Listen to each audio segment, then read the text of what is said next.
Good morning,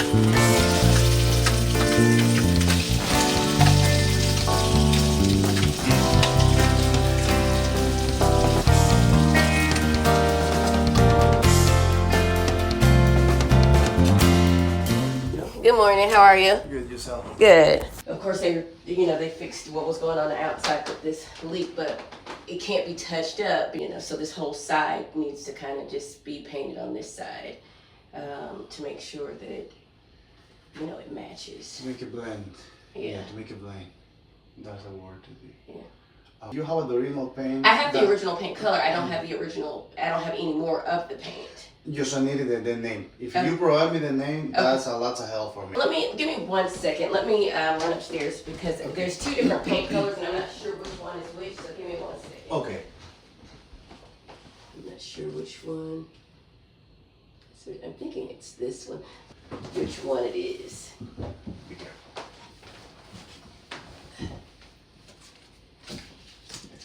This one maybe? That one is not. That's too. This the one? No. This one? That one is more close to that one. I think so. Is that one? This one? Yes, because over here you can see between the difference. Yeah, this one looks more gray. It's more gray. Yes. Yeah, and I can't remember what I painted with this one. So. Or say up, trim, eggshell, walls. But I didn't. This was after the fact, after the ceiling was done. So I wasn't, so it's not listed on here as that one, but I know these are the only two paint colors that I use in this house because I'm worried about, because even when I have like the same paint and I just touch up, you can still always see, where it's been touched up. And so I would just prefer for like this whole side to just be even. And so, if we just do the whole side, I don't have anything to worry about and I'm fine with it just being, that's my only concern. Just making sure that everything just blends, throughout and I don't see like, Leaving the marks, yes. I understand. Yes. I understand. Get down. Be careful. Old. Thank you. 6 months ago, my life changed in a way I couldn't have prepared for. Everything I thought my days would look like, y'all, how I'd spend my time, what I'd be building, where my energy would go, that all shifted overnight. I became a mom's full-time caregiver. And there's a lot of weight to that you probably won't fully understand unless you're living it. It's a lot of love there. It's a whole heck of a lot of responsibility. It's grief in ways that don't always have a name. I wish I could explain it better in a more educated way, but I can't. And for a while, I felt like I was just trying to keep up. I was barely holding everything together while quietly becoming someone new and different. But this morning, I was watering my plants and I was moving through my routine, getting ready for the day, and I realized something. Even in the heaviness, there's been growth. Not loud, not visible to everybody, but steady. And on this Good Friday, it feels like a pause. It's a day that holds both sorrow and meaning at the same time, for multiple reasons. But today, I'm not thinking about fixing anything. I'm not about to rush what's next. I'm just going to let it be what it's going to be. And I think that's what this new shift in my life is about to be, especially since my mom is getting stronger and stronger every day. I'm learning how to hold both the weight of what's hard and quiet gratitude for what still is, because y'all, I am so thankful.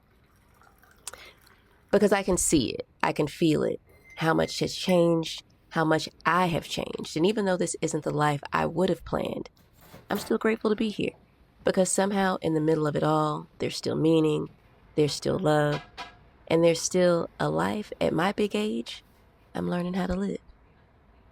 All right, so we are about to get out of here for the afternoon. Just for a quick minute, I'm going to run to Michael's. Let me show you my outfit of the day. Can y'all see my outfit?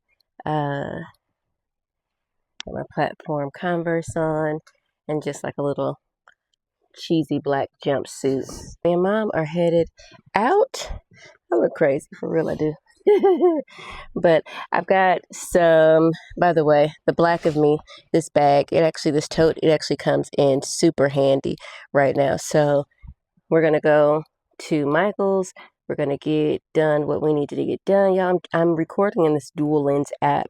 I got to get used to it because I'm not all the way in the frame on the landscape version. But anyway, I forgot what I was going to say. We are headed out to Michael's. I've got to go to the bank. And then we're just going to have an afternoon. I got to get back because I got some ribs in the oven that I don't want them to dry out, but I got them on like 250. So I'll be back before then. All right. Did you need to go to the bathroom before we go? No. No, you went already? No, yeah. Yeah, you did? Okay. Be careful and go slow. Don't rush because I'm behind you.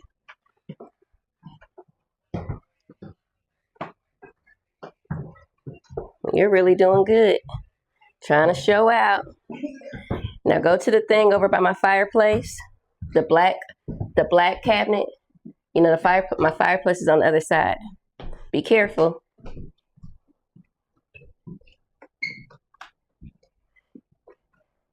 Now look on the black thing. Look on the black cabinet. And then behind that white vase, my phone case is right there. Can you grab it?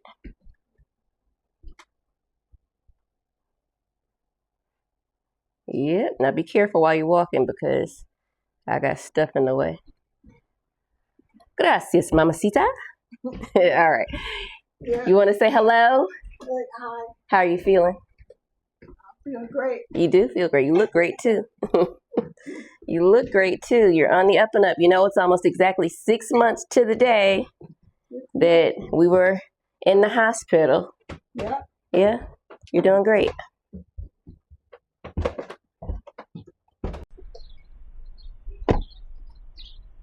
Got it?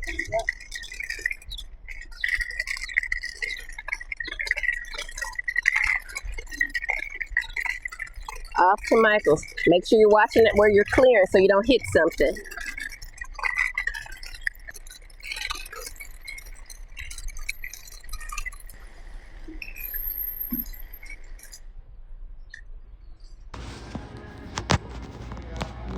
Exactly like that. Yeah, that's what I said at first.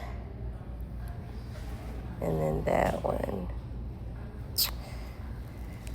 I don't know. I 2 mats in a float frame. You definitely can in a regular frame. That's really pretty. I definitely want to keep it floating. Okay, you know what I think I'll do? So, Mom, you definitely like this one better. Let me see if there's another.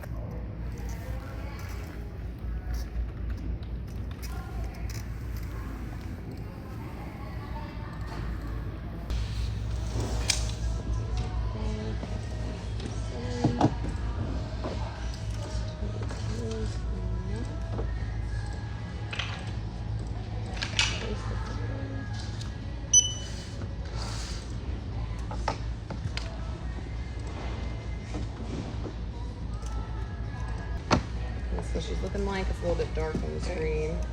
Okay. You want to step this way and fit him? Yeah.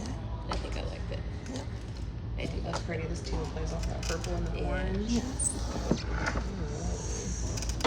So do you want to go with just regular glass on this side? Yeah. It's anti-reflective, right? Or is it? It's the basic glass is just UV protected, Okay. and the next step up has the anti-reflection. Okay. I don't think I need anti-reflection because I don't have any windows where I'm putting it, so I think we're fine. That's perfect. And do you want wire hanging on the back? Otherwise, it just comes with the tooth. Does it come with anything? I can mounting? either put nothing on there. We do have the tooth hangers, but I think for that one it should be fine because it's so small. Okay. Or it can do wire or no wire hanging. Wire is fine. Okay. All right. So for the 2 minus the price for the whatchamacallit, it's at $193.67, and then plus the $47.04 before tax. Okay. All right. Good morning, y'all. So I am in our primary bathroom, and I never film in here because this is the bathroom in this house that still needs to be touched. We haven't done anything in here since we moved into this house 6 years ago. We're going to get there, but there's other things on our plate. But just because it is raggedy looking don't mean it don't need to be cleaned. So I'm cleaning it up. I am rushing this morning because there's a lot of stuff that I want to do. Plus, I'm at the stage that if I don't rush to clean up the house, it's not going to get done. So that's what I'm doing. I'm about to make my mom some coffee, but I'm going to spray down the bathroom first, and then I'm going to go make her some coffee. If you are new here, welcome to my channel. My name is Casey. I am an interior designer, and I own 26 in Oregon in Atlanta. I have been doing interior design for 14 years, and I have had my own interior design studio for going on 9 years here in Atlanta. And so my primary offering right now, especially since the pandemic, is e-design. E-design is my primary offering. I would love to do more in-home, and I'm gradually getting back to that, especially since I have become a caregiver. But I want to get back to doing in-home because that really just brings me the most joy. E-design pays the bills for sure, but in-home really brings me this level of joy and excitement and gratitude that I don't get quite with e-design. And so I am looking forward to being able to, where is my spray? So I'm looking forward to being able to get back into doing that. I do have something going on with a girlfriend of mine in New Orleans. I'm gonna put some shit on this mirror that I can't get off. Remember when you write things on the mirror that you can get it off quick, but I can't. I'm gonna have to clean this mirror 15,000 times. A girlfriend of mine in New Orleans, so she and I are partnering up to elevate her real estate business and then also enhance my design portfolio. Those things being in the works will help me get into more homes, hopefully.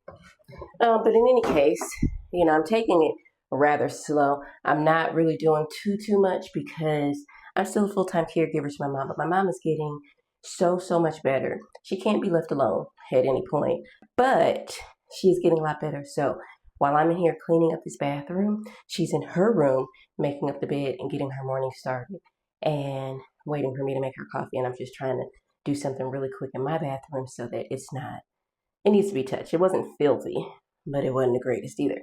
So I'm trying to do that. And then I'm going to go downstairs and mop the floors really quickly before it's time to give her mid-morning medicine and her breakfast. And I want to be able to, get back in homes. And I don't know, I do want to continue to do e-design work, but I just don't know that I have the energy to continue to do it in the way that I'm doing it now. In the way that I'm doing it now. Just it takes a lot out of me. Well, I'm not going to say that. Rewind. It does not take a lot out of me. It is just that since it's not as exciting, I'm not really excited to start. So I always wait till the last minute of when a project is due, and I work on it for like a day, maybe two, and then I present it to the client, and then start going back and forth with, what they'd like to change, their revisions and things like that. So that's really what it's all about for me. Not, too much of nothing else. But let me go ahead. I'm going to go ahead and finish cleaning this bathroom, wash my hands, go make my mom's coffee. And I'll see y'all downstairs when I get ready to mop. And I'll have another conversation with y'all because I know that conversation was not very thorough. So let me get your kettle so I can make the coffee. And then I got to clean your bathroom. I have to clean your bathroom, but your bathroom is actually pretty clean. I just have to clean out the tub because I already cleaned your bathroom a few days ago. A couple days ago, but I got a mop in there.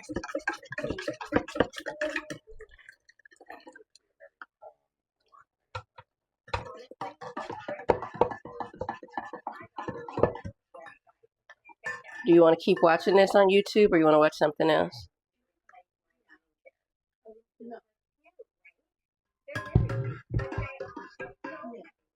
Give me a sentence. You want to keep watching it? Okay, good. We got to keep working on that speech, since nobody's coming to the house anymore, I'm probably going to have to get them to come back out to the house because I can't find a outpatient speech therapy. So as much as we didn't want them to be well, I don't know if you cared or not, but I just didn't think that they were doing too much. Plus the speech therapy lady was nosy as I don't know what. So let me see if it's all right. Yeah. It's fine? Okay. All righty. You need something from me? What would you like for breakfast? So far, nothing? Okay. Well, I'll give you about an hour. I'll give you about an hour to think about it. There we go. So I finished cleaning up my bathroom for the most part. I still have to mop, but I'm going to mop the bathrooms last because I usually mop downstairs and then I come upstairs and finish off the bathrooms. But my bathroom is clean, and then I'm about to tackle my mom's bathroom. Her shower and tub have to be cleaned out. So that's what I'm about to do. I'm not going to show y'all that process. Her bathroom is a cute bathroom, but it's got a lot of the medical stuff in there right now, so I'm not going to show y'all that. So I'll be back. Yeah, I am not going to record me mopping because I really need to get done doing what I need to get done. And I feel like this is slowing me down. I feel like me recording, I could go a whole lot faster, but I'm going to try to give it my best shot. So I went ahead and finished cleaning up my mom's bathroom. I cleaned the shower glass and everything like that, so it can be nice and fresh for her to use for the week. Since my mom has had her injury, her brain hemorrhage, her stroke back in October, I don't mop my floors as much as I used to. So I get to my floors maybe once every other week, maybe every 3 weeks if I'm being honest. I mean, I'll do a little damp moppy situation where, I run across it with a damp mop, but it's just really to get the dust up. It's not really to clean it per se.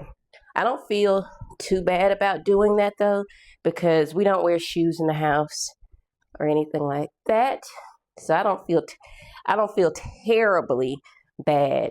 But before my mom got sick, I was able to get to it more often. And that's pretty much with anything in the house, because now it's I'm going between caring for her and then also trying to get work done or whatnot. So it's not always the easiest. But like I said before, it is getting better. So I don't have to really worry about it too much. Now, if we wore shoes in the house, I do think that I would have to mop dang near every day. We don't wear shoes. And then if I do have shoes on in the house, those shoes have been sprayed and cleaned at the bottom. You might see my mom walking through the house with her shoes on, but I prefer for my mom to have shoes on, more than hard shoes, should I say, because she is a fall risk. So I'd like for her to have on things that are more sturdy than just house shoes or slippers where she can slip. But if she does go outside in those shoes, I do spray the bottoms of them with Lysol before we come back in the house, and I just let her walk through the house barefoot until they dry. So there's that. But again, that's not really too often. Y'all probably do know, if you have been here for any period of time in the last, I'm going to say year and a half, I have been featured on the cover of a local magazine. And I think that's pretty dope, right? I have to quit being so negative about my achievement. I got to quit being so negative about my achievements, because truth of the matter is that whether it's a local magazine or not, the mere fact that they saw it in me to give me the cover in print, where it goes out to thousands and thousands of homes in the Cobb County area, and it's also available digitally online, lets me know that I'm doing something right. And it wasn't something I had to pay to do. It was something that they reached out to me and they featured me. And I say that to say, because a lot of the interior design magazines that you see designers in, they've got to pay to play, right? And I'm not saying that I won't do that at some point. I'm just not there yet. I don't want to be in those magazines just to be like, and I'm trying to make sure y'all can see me. Yeah, I don't want to be in those magazines just for me to be like, oh, I was in this magazine, I'm hot shit, and then nobody ever reaches out to me. Now, I will also say this. Sometimes you got to do it if you want to be in certain spotlights. So, for example, if you want to be a designer in a show house, or if you want to be a designer in one of their events that's special, you've got to play their game, right? So you have to throw some money at them, so that they can reach out to you and say, hey, do you want to come design XYZ? And I know designers out there are probably going to get in my comments and being like, why are you hating on the industry? I'm not hating on the industry. It's just being realistic, because I think a lot of people glamorize this industry and make it seem like it's so easy, because a lot of people want their homes to be decorated. And, if you've got skills, you should be able to find a lot of people to do that, right? But marketing is a whole situation. And for me, my marketing is word of mouth. I do get clients off of social media for e-design, because I'm able to market that a whole lot better, because I don't have like a whole lot of client work that I'm proud of to showcase online with professional photos and things like that. And when I say I'm proud of, it means it's not at the level of where my skill set actually stands. The work was at the level of where my client's budget stood. And so therefore it's like, I don't want, and while it was good work, right? I'm not going to say that it wasn't good work, but it wasn't what I want to be known for. And so, yeah, I don't have a lot to show, but I do have more experience in e-design, and I can show that digitally and virtually. And so people are more inclined to hire me for e-design because they are able to see it. So I'm not being a hater. I'm just saying, this industry isn't glamorous like that, because if you are an entrepreneur, if you're working for yourself. Now, if you're working for an established firm already, then it might actually be fun and glamorous for you and everything. But really, the only fun part for me is the creative side, where I get to see how a design comes together, and the actual install. Everything else is kind of like fighting tooth and nail. Everything else is like fighting tooth and nail to either get a client approval, vendor delays, budget situations, contractor issues, like things like that. So, yeah, and I didn't put my chairs on my island to mop. I'm just moving them out the way and pushing them back. So judge me if you want to. I don't want to spend that kind of money just to be in a luxury magazine, and I am not getting luxury work. And I don't want to hope that I will get it at some point, because if I can't turn that $3,000 investment, that $2,500 investment over in the same fiscal year, to me, I have lost. I feel like I am better situated for where I am in my business to continue to post those things on social media, on my website, on YouTube. It makes more sense for me to do it that way and to be seen organically than to pay. And then when I actually get clientele from those things, then it might make more sense for me to jump off the porch and pay to play. Right now, I got to pay myself. Right now, I have to pay myself. And so that's what I'm going to do. But I have been featured in Cobb Life. I've got, the magazine. As a matter of fact, I'll show y'all. Give me a second. So this is the magazine, the cover. That's me. And it's 26 in Oregon. Local designer brings eclectic flair to functional family homes. And if y'all don't know, my motto is feel good spaces that work, in short. And so here I am on the inside cover. You see that? I'm there on the inside cover. And then let's see where I am here. I am right here in a spread, and I hope y'all can see that because I'm recording with my phone, so I don't know. And I've got quite a few pages in here.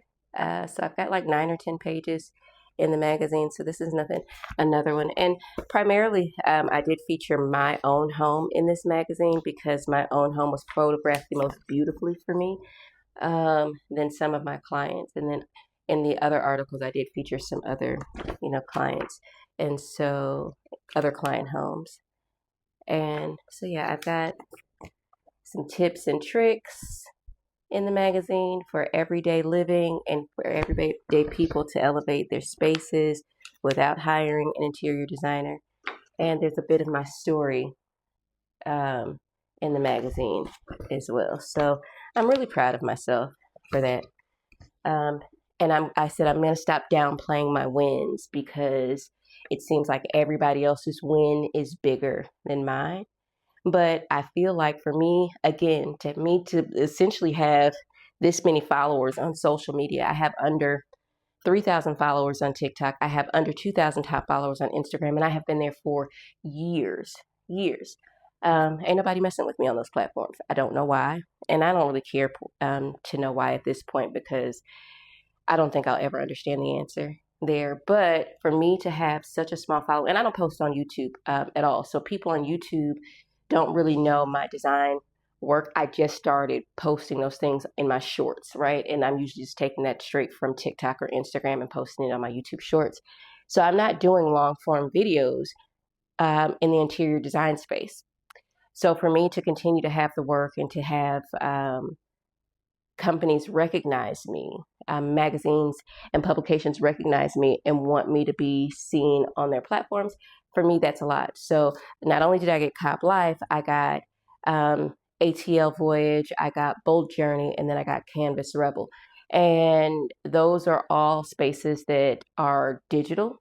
They're in an online format, but they've all given me a place to showcase who I am, what I'm about, and my work. So I'm going to continue to forge ahead. I continue to get partnerships. I continue to get those types of things behind the scenes, and that still means a lot. So one day, I may be in one of those luxury magazines, but if I'm not, I still feel that I'm walking the path that I'm supposed to walk, especially given the circumstance where I am right now in life in terms of being a caregiver.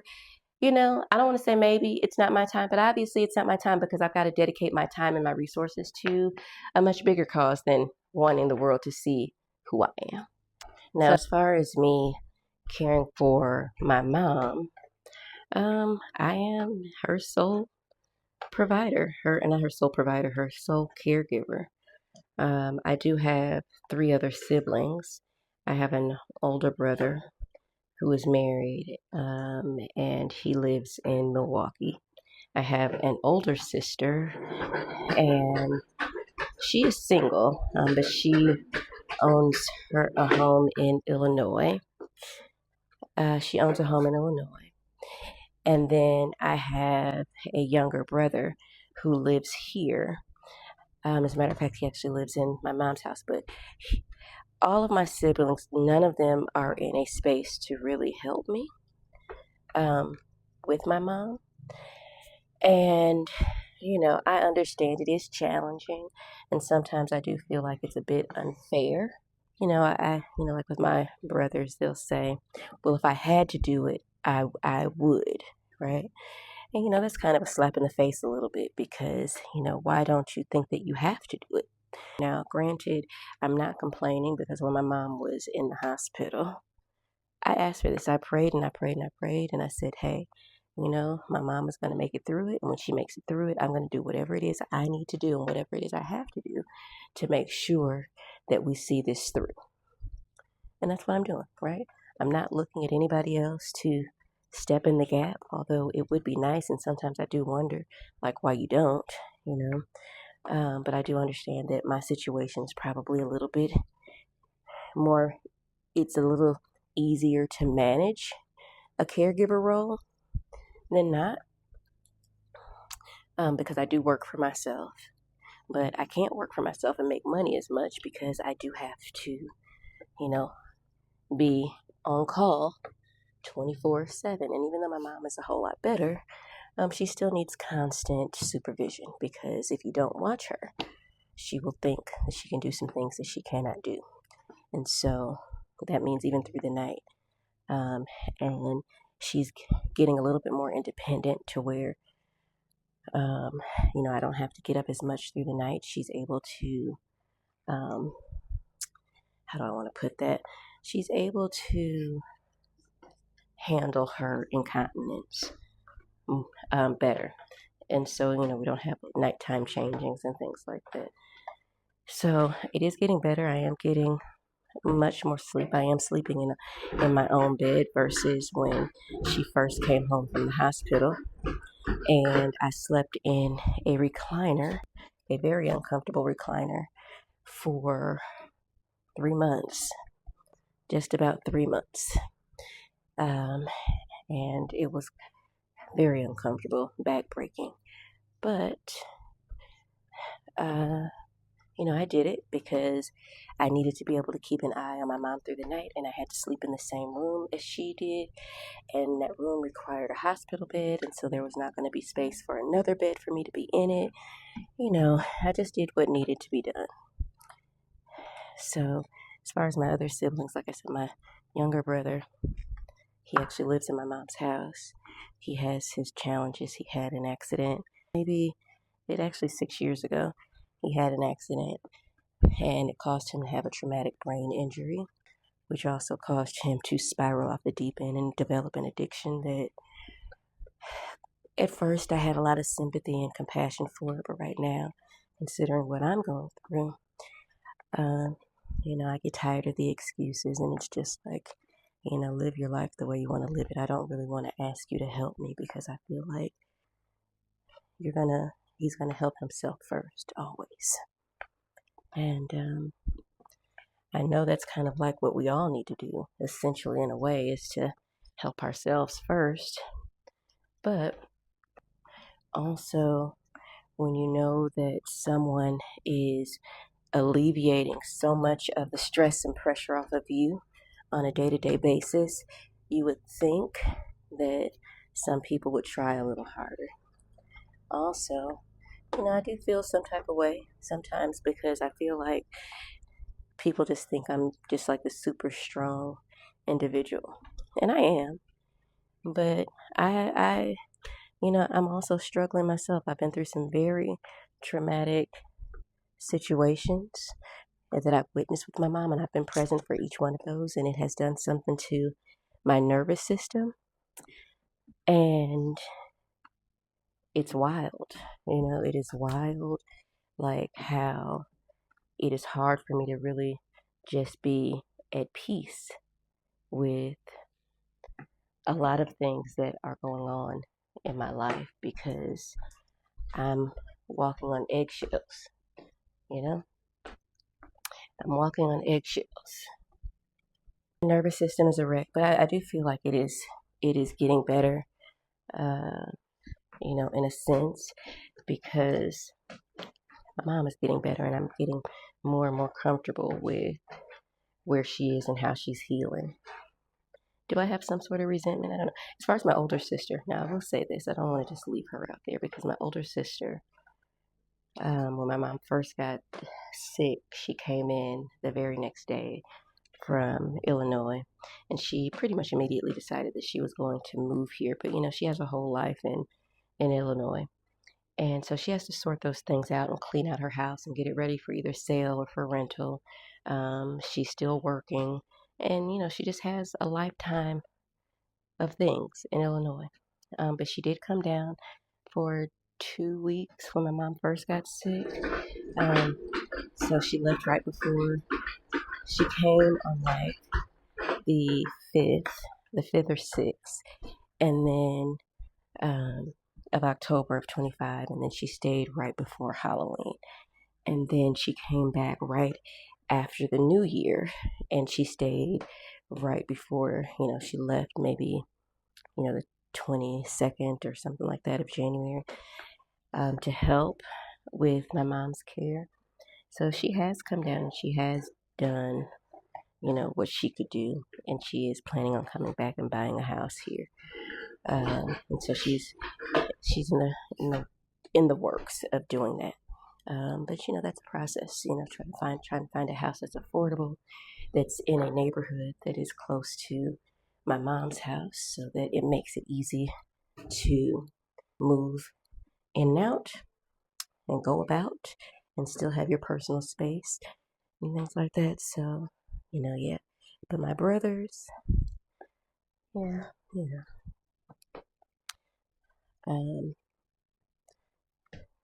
they're just brothers. But my mom's sons are not. They're more hands off.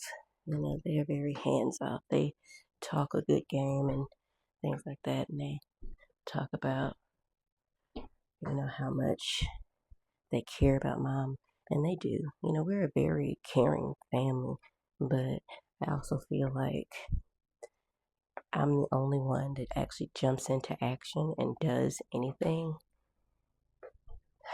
without needing to be asked. I feel like the rest of my people, they're like closed mouths don't get fed. And me, I see what needs to happen, and I jump into play. My sister's like that to a degree. So like when my sister was here, she saw that my mom could benefit from certain additional medical supplies and equipment. So, she jumped into action that way. But I also feel like, she dropped the ball a few times in just regular daily care, and that caused us to have, an issue with each other. And I do hate that I approached it in the way that I approached it with her and said some things to her that I shouldn't have said. But, I was frustrated. I was frustrated because at that point, I wasn't getting any sleep. I spent every night in the hospital.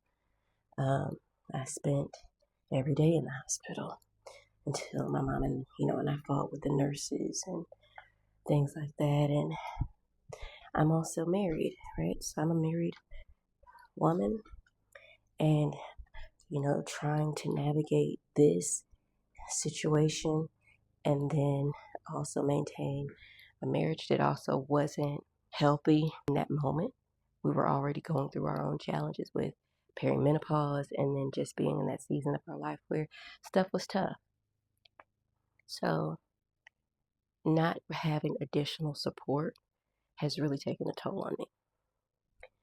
But I also know that to whom much is given, much is required. And my mom has done a lot for me and my daughter. And so I'm going to continue to show up and not care so much what my siblings are doing or what anybody else is doing, because I would like to believe that if we all lived in the same space, not in the same space, in the same state, that I would get more help. I would like to believe that. And so that's what I'm going to hang my hat on, right? And I'm also going to hang my hat on if my younger brother wasn't struggling, he'd help me more. But if I'm being honest, I don't think so. Because my younger brother, he's the younger brother. He's the baby. He's been spoiled. And so he's had everything handed to him on a platter. So, I don't think he'd help that much. All right, let me go ahead and finish. Thanks for listening to my Can I talk when I get back on this camera? Maybe I'll look like something. I'm done cleaning up. I'm waiting for my mom to get ready. She's putting on her shoes and socks and getting her bag ready to go. I'm going to make me some coffee, and we are going to run a few errands.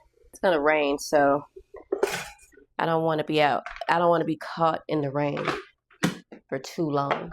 Well, I don't want to be caught outside in the rain if we're going too long is what I'm trying to say. Now, listen, while my mom is getting ready, I want to talk about a little bit more about caregiving for someone who is trying to regain their independence. My mom was already, through my entire life had just in simple terms, she's been a depressed individual my entire life. So she has stressed a lot. She's worried about things. Are you okay?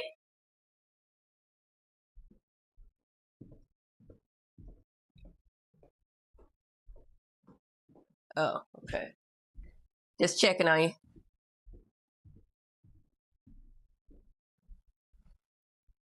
So she has always worried about things and just has a depressive nature, right? So of course, now that she's on the up and up and she's recovering and she's getting more and more of her memory back and she's starting to realize the things that she really enjoyed doing, she is falling back into depressive states at times. And that is difficult for me because, I don't I'm very much solutions oriented, right? And then also when I have a whole lot on my plate, I tend to just kind of move through everything so that I can get it done and get done. Like like in my bouts of depression, um, I got the coffee maker, baby's outside on the lawnmower, so y'all, hear all this stuff going on. I just move through. That I'm not equipped. In short, I'm not equipped to handle my mom in dealing with her emotions. And I do want to put her in therapy, but at this point, her language, she still can't speak very well. And so I don't want to send her to therapy and she can't even communicate her feelings because it's just kind of a waste of time. Because what are we going to do? Just sit here and talk to each other? The therapist is going to ask her, how do you feel about this? My mom can't form sentences. And so that kind of leaves it up to me to try to handle and deal and help her regulate her emotions. And it's very tough. It's very tough for me because I just want to get in and get things done and keep it moving. I do want to show compassion. I do want to show that I care. But that is a tough one for me. And I do wish that I had more help to where I could get my mom out of the house more and she could go do things and, so she doesn't feel so helpless. And she feels like she still has a normal life. Now, my mom never socialized before. She wasn't much of a, being in the streets type of person, but considering her condition and her state of being right now, I do feel like those types of things would help her, especially mentally. I'm going to look into a support group, someone on Threads who has gone through something very similar. She's only 28 years old, and did it happen at 20? I don't know how old she is. I don't know if it happened to her when she was 28 and now it's 14 years later, or if it happened to her at 14 and now she's 28. I don't know. But anyway, she gave me some information and she was like, support groups have helped her manage. But she's basically saying her life is forever altered and she knows that it's very difficult for people that care for her to understand what she's going through. So the support groups help. So I'm going to reach out to that. And even though my mother doesn't have language, just maybe being able to sit in those groups and listen to other people, she might be able to manage her feelings around not being able to do for herself in the same way that she was before her stroke. But anyway, I just wanted to pop in and before I end the vlog, we're going to go ahead. I'm going to go to, I do have to go to Target because her pharmacy, CVS, is in Target. So we're going to go to Target to stop at our pharmacy to pick up her seizure medication. And then I'll probably stop at Hobby Lobby because I'm going to pick up a couple of candles from there. And then just, I don't know, maybe stop at the grocery store because I don't have an idea. I don't have a clue what we're going to eat for dinner. Babe had dental work, so she can't really eat hard foods. My mom has no appetite. And me, I can eat whatever, but let's figure out what that is. But anyway, let me go ahead and finish. Let me make this coffee, and I will get back to y'all later.